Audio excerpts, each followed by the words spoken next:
Et à un moment donné, la nature change tout. Dindefelo décide que nous restions. Et c'est ce que nous allons faire, nous allons rester pour vivre le moment. Car dans un voyage, ce n'est pas le nombre de kilomètres, mais c'est surtout l'instant présent. Et c'est là où, même si Dindefelo a décidé à ce que nous fixions, nous allons revenir sur quelqu'un d'autre qui, lui, va décider de contourner Dindefelo parce qu'il avait peur du virus de rester sur place comme nous. Il va décider de continuer le parcours. Et là, il nous appelle. D'ailleurs, moi, je commencerai cette partie par la vidéo que tu m'as partagée à 3 heures du matin. En me disant, Samba, Samba, je l'ai fait, je l'ai fait. Samba, je l'ai fait. Ah, je l'ai fait, Samba. La fameuse route. La fameuse route. Je suis en train de... Et admirer cette petite séquence. C'est des moments d'émotion, chargés d'énergie et surtout d'un message très fort. Mehdi, qu'est-ce que tu as vécu? Comment est-ce que tu as fait pour continuer? Parce que nous avons exploré également.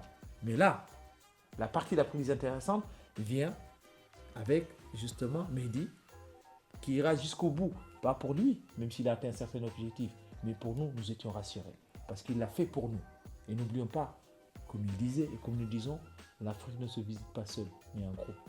Bah exactement. Bah, je dirais pas la partie la plus intéressante. Moi, franchement, j'aurais aimé rester à Dindefelo parce que Samba, tu le sais, j'adore cet endroit. C'est entre les cascades, entre cette verdure, entre l'hospitalité des locaux. Bah, pour moi, Dindefelo, c'est pas qu'un simple havre de paix, mais c'est la paix. Mais moi, je roulais pour UDM, pour un projet humanitaire. On roulait pour faire des forages pour des gens qui m'attendaient. Et je dirais pas que je suis allé jusqu'au bout. C'est pas que je l'ai fait, mais on l'a fait. Et c'est pour dire que Marwan et Samba, ils étaient avec moi. Pas que. Il y avait tout le monde, tous les gens qui me supportaient, ils étaient derrière moi. Et je les portais en âme, en cœur et en pensée.